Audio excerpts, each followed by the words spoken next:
नमस्कार मित्रांनो, doctor More share market या आपल्या मराठी यूट्यूब चॅनलमध्ये आपले सर्वांचे स्वागत आहे. तर आजच्या व्हिडिओमध्ये आपण चार्ट आणि चार्ट पॅटर्न हा मुद्दा बघणार आहोत.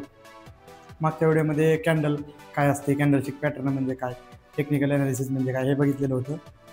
तर चार्ट आणि चार्ट पॅटर्न सर्वप्रथम शेअर मार्केटमध्ये आपण ज्यावेळेस ट्रेडिंगमध्ये येतो, ट्रेडिंग करायला लागतो, त्यावेळेस टेक्निकल ॲनालिसिस हे महत्त्वाचं असतं. कारण की जर आपण टेक्निकल ॲनालिसिस प्रॉपर शिकलो तर आपल्याला एखादा शेअर्स घ्यायचा, विकायचा किंवा कुठल्या टायमाला एक्झिट व्हायचं, कुठल्या टायमाला एंट्री करायची, या सगळ्या एक महत्त्वाचे निर्णय असतात ते टेक्निकल ॲनालिसिसमुळेच आपल्याला घेता येतात. चार्ट आणि चार्ट पॅटर्न टेक्निकल ॲनालिसिसमधील सर्वात महत्त्वाचा मुद्दा आहे. तर चार्ट म्हणजे काय, कॅन्डलस्टिक आणि कॅन्डल पॅटर्न म्हणजे सुरुवातीला काय असतं, एक कॅन्डल आणि कॅन्डलस्टिक. कॅन्डल म्हणजे काय, एक कॅन्डल असते आणि कॅन्डलस्टिक म्हणजे काय, एक 4-5 कॅन्डलचा मिळून कुठेतरी एक स्ट्रक्चर तयार होतं, त्याला कॅन्डलस्टिक म्हणतात. मग हे 5 कॅन्डलपेक्षा जास्त मिळून जो बी काय एक स्ट्रक्चर तयार होतं, जो काय आलेख तयार होतो, त्याला आपण चार्ट म्हणतो. म्हणजे जास्त कॅन्डलनी मिळून जो बी काय एक आराखडा तयार होतो किंवा आलेख तयार होतो, त्याला चार्ट आपण असे म्हणतो. चार्टचे मुख्यतः 2 प्रकार आहेत, एक म्हणजे लाईनिंग चार्ट आणि दुसरा म्हणजे कॅन्डलस्टिक चार्ट. लाईनिंग चार्ट म्हणजे काय, की लाईन म्हणजे एक प्रॉपर एका लाईनीमध्ये जो असतो की ते लाईन असते की त्या लाईनी थ्रू प्राईसची मुवमेंट दर्शवली जाते, त्याला लाईन म्हणतात. आणि कॅन्डलस्टिक चार्ट म्हणजे काय, की कॅन्डलचा एक कुठेतरी बिहेवियर बघून आणि ज्या चार्टमध्ये एक कॅन्डल इन्क्लूड असतात त्याला कॅन्डलस्टिक चार्ट म्हणतात. चार्टच्या सुरुवातीला हे 2 प्रकारे असतात. आपल्याला ट्रेडिंग करण्यासाठी कॅन्डलस्टिक चार्टच महत्त्वाचा असतो. मग चार्ट ज्यावेळेस आपण टेक्निकल ॲनालिसिस करतो त्यावेळेस ते चार्ट आपल्याला वाचणं महत्त्वाचं असतं किंवा टेक्निकल ॲनालिसिसमध्ये एक काय महत्त्वाचे मुद्दे असतात. मग चार्टचं हिस्ट्री, पाठीमागचा आपण इतिहास बघतो चार्टचा आणि एक सध्याचा बघून भविष्यकाळाचा एक भविष्याचा अंदाज ठरवतो. म्हणजे एखादा शेअर्स पाठीमागे किती रुपयाला होता, आता कितीला आहे, इथून भविष्यात किती रुपयाला जाईल, हे आपल्याला एक टेक्निकल ॲनालिसिसच्या अभ्यासाने त्याचा महत्त्वाचा निर्णय आपल्याला मिळतो. तर चार्टमध्ये जर बघायला गेलं तर एक पॅटर्न तयार होतात. म्हणजे असे काही पॅटर्न असतात की ते पॅटर्न पाठीमागच्या भूतकाळात बी तसे झालेले असतात आणि त्या पॅटर्नचं जर झाला तर तिथून भविष्याचा एक थोडा अंदाज लागू शकतो. मग सर्वप्रथम आपल्याला सगळ्यात एक महत्त्वाचे मेन पॅटर्न बघणं गरजेचं आहे की एक पॅटर्न काय असतात आणि ती पॅटर्न कसे तयार होतात.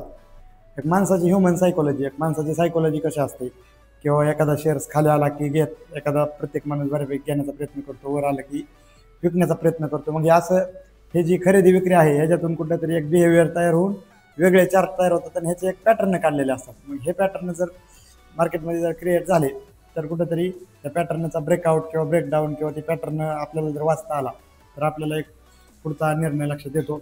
मग महत्त्वाचे एक 2-4 पॅटर्न बघायला गेलं तर एक डबल टॉप पॅटर्न ही एक मार्केटमध्ये बऱ्यापैकी चांगलं काम करतो.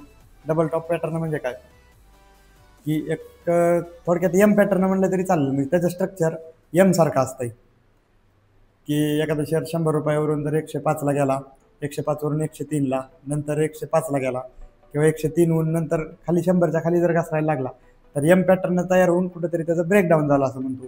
किंवा त्याच्याच अपोजिट डब्ल्यू पॅटर्न म्हणजे double bottom pattern. Double bottom pattern कसा असतोय, की सपोज एखादा स्टॉक जर दोन ठिकाणी जर सपोर्ट घेत असेल आणि तिथून जर वर जात असेल तर ते एक डबल बॉटम पॅटर्न तयार होतो. आपण स्क्रीनवर बघू शकतात की डबल बॉटम पॅटर्न कसा असतोय. मग ते जे खालचा जे बॉटम आहे ते बॉटम कुठेतरी एक चार्टला सपोर्ट भेटलेला आहे आणि तिथून कुठेतरी शेअर्स बऱ्यापैकी वर गेलेला आहे. मग आजच दुसरे बऱ्यापैकी असे मार्केटमध्ये महत्त्वाचे पॅटर्न असतात. आपण आज 4 पॅटर्न बघणार आहेत. पहिला म्हणजे एम पॅटर्न, एम किंवा डबल टॉप आणि डब्ल्यू किंवा डबल बॉटम, ते दोन्ही एकच होतं.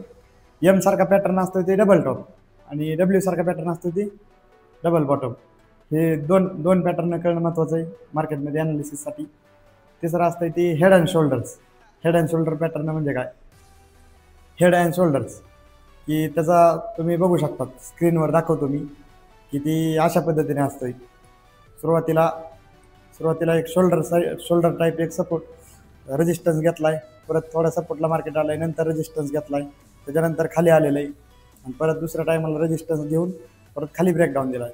त्याला हेड अँड शोल्डर्स पॅटर्न म्हणतात.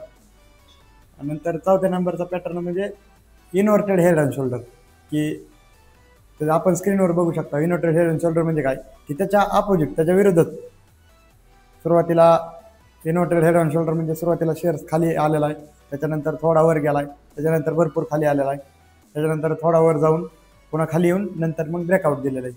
म्हणजे शेअर्स एखादा जर चार्ट खाली पडत असेल आणि ते जर वर जायचं असेल तर ही पॅटर्न जर तयार झाला तर इथून पुढे आपण खरेदी करू शकतो. इन्व्हर्टेड हेड अँड शोल्डर ही खरेदीचं कुठेतरी आपल्याला खरेदीचा चान्स देतं, किंवा त्याच्यानंतर जर ब्रेकआउट झाला इन्व्हर्टेड हेड अँड शोल्डरचा तर शेअर्स वर जातो, आणि हेड अँड शोल्डरनी जर ब्रेकडाऊन झाला तर शेअर्स खाली पडतो. आणि डबल टॉप पॅटर्न याने जर ब्रेकडाऊन झाला तर शेअर्स खाली पडतो, आणि डबल बॉटम पॅटर्नने जर शेअर्स वर गेला तर शेअर्स वर जातो, त्याचा जर ब्रेकआउट झाला तर. हे महत्त्वाचं एक 3-4 गोष्टी टेक्निकल ॲनालिसिसमध्ये चार्ट पॅटर्नमध्ये हे 3-4 पॅटर्न काम करतात. तसे तर भरपूर पॅटर्न आहेत. आपण जर टेक्निकल ॲनालिसिसची पूर्ण सिरीज बघणार आहोत, एक विषयावर एक व्हिडिओ बनवू शकतो. तरी पण आपण एक शॉर्टमध्ये थोडे व्हिडिओ बनवत आहेत, ते आपण बऱ्यापैकी सगळी लोक बघत चला, म्हणजे हळूहळू कुठेतरी आपली सर्वांची मिळून किंवा सगळ्यांची मिळून प्रगती होत जाईल. जरी नवीन लोक शेअर मार्केटमध्ये आलेले आहेत त्यांनी बऱ्यापैकी आपल्या चॅनलला सबस्क्राईब करा. म्हणजे आपला चॅनलचा जो बी काही उद्देश आहे, शेअर मार्केट बऱ्यापैकी प्रत्येक मराठी माणसाला शेअर मार्केट शिकवावं, आणि प्रत्येकाने एक शेअर मार्केट शिकण्याचा प्रयत्न करून प्रत्येकाने शिकावं, हाच आपला या चॅनलमधून उद्देश आहे. तर चॅनल जर व्हिडिओ आवडला असेल तर व्हिडिओला लाईक करा, सबस्क्राईब करा, बेल आयकॉनला प्रेस करा, म्हणजे मी जे बी काही व्हिडिओ तुम्हाला पुढे टाकणार आहे ते बऱ्यापैकी तुम्हाला सहजसहजी पोहोचतील. धन्यवाद.